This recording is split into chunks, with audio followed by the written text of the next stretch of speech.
پاپ موسیقی کی دنیا میں قدم رکھتے ہی شہرت کی بلندیوں کو چھونے والا مائیکل جیکسن ایک کامیاب ترین کیریئر اور اپنی بڑی حد تک متنازع زندگی گزارنے کے بعد 25 جون 2009 کو لاس اینجلس میں اپنے گھر میں دل کا دورہ پڑنے کی وجہ سے وفات پا گیا تھا۔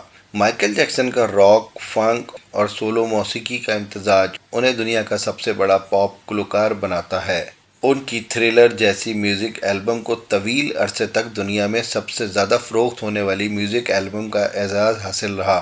ایک وقت ایسا بھی آیا کہ ان کی آخری پاپ البم 6 ہفتے تک بھی میوزک چارٹ پر نہ ٹک سکی۔ مائیکل جیکسن نے 1964 میں اپنے بھائیوں کے پاپ گروپ جیکسن 5 میں شمولیت اختیار کی اور ابتدائی طور پر وہ اس گروپ میں تمبورا اور بونگو نامی ساز پلے کرتا۔ اپنی صلاحیت کی بدولت جلد ہی اس گروپ کے مرکزی گلوکار کی ذمہ داریاں سنبھالی۔ ریکارڈ لیبل کمپنی موٹاؤن کے ساتھ جیکسن 5 کی پہلی release I want you back 1969 میں موسیقی چارٹ پر سرفہرست رہی۔ اس وقت مائیکل کی عمر صرف 11 برس تھی۔ آنے والے 6 برس میں اس گروپ نے A B C, the love you save اور آئی ول بی ویئر جیسے ہٹ سانگ بنائے۔ جیکسن برادران کا بہتر کاروباری شراکت کے لیے وزٹ آف اوز کی شہری پس منظر میں پیشکش وز کی تیاری کے دوران جیکسن کی ملاقات موسیقار کوئنسی جونز سے ہوئی۔ انہوں نے مائیکل کو اپنا سولو البم بنانے کو کہا اور اس فرمائش کا نتیجہ classic disco album of the وال کی صورت میں سامنے آیا۔ اس البم کی 10 ملین کاپیاں فروخت ہوئیں۔ اس کے بعد 1982 میں مائیکل جیکسن نے اپنا شورائے آفاق پاپ میوزک البم تھرلر پیش کیا، جسے دنیا میں سب سے زیادہ فروخت ہونے والا البم قرار دیا جاتا ہے۔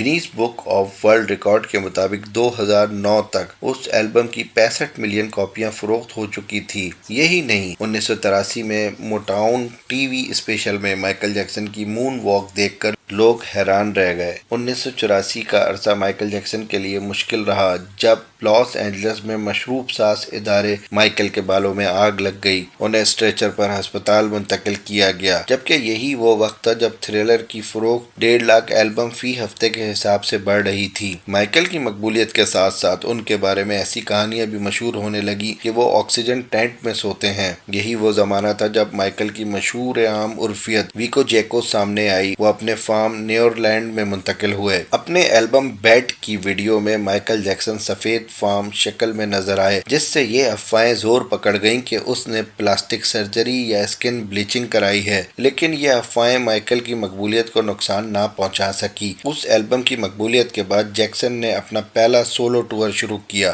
بیٹ کے کنسرٹ میں جہاں جادوئی کمالات اور لیزر کا استعمال تھا، وہیں ایک موقع پر جیکسن ایک کرین پر شائقین کے سروں کے اوپر سے گزرتے بھی جیکسن نے اپنی بائیوگرافی دکھائی دیا میں تحریر کیا کہ میں دنیا کے سب سے تنہا افراد میں سے ایک ہوں۔ ہپ ہاپ موسیقی کی مقبولیت کو دیکھتے ہوئے مائیکل جیکسن نے اپنی نئی البم ڈینجرس کے لیے موسیقار ٹیڈی رائلی کی خدمات حاصل کی۔ شائقین اور ناقدین کو اگرچہ یہ البم زیادہ پسند نہ آئی، اس البم کی تشہیر کے دوران جیکسن نے امریکی ٹی وی میزبان اوپرا ونفری کو اپنے رینج نیورلینڈ پر شو کرنے کے لیے مدعو کیا۔ انہوں نے 2 مرتبہ پلاسٹک سرجری کروائی اور ان کی بدلتی رنگت کھال کے مساموں کو خراب کرنے والی ایک بیماری کا نتیجہ ہے۔ مائیکل بھی اسکینڈلز کی زد میں رہا۔ ایک ایسا موقع بھی آیا جب 11 سالہ بچے جوڈی کے اہل خانہ نے مائیکل پر بچے سے بدسلوکی کا الزام لگایا۔ مائیکل جیکسن نے ان الزامات سے انکار کیا۔ بعد ازاں مائیکل نے اس بچے کے خاندان سے $20 ملین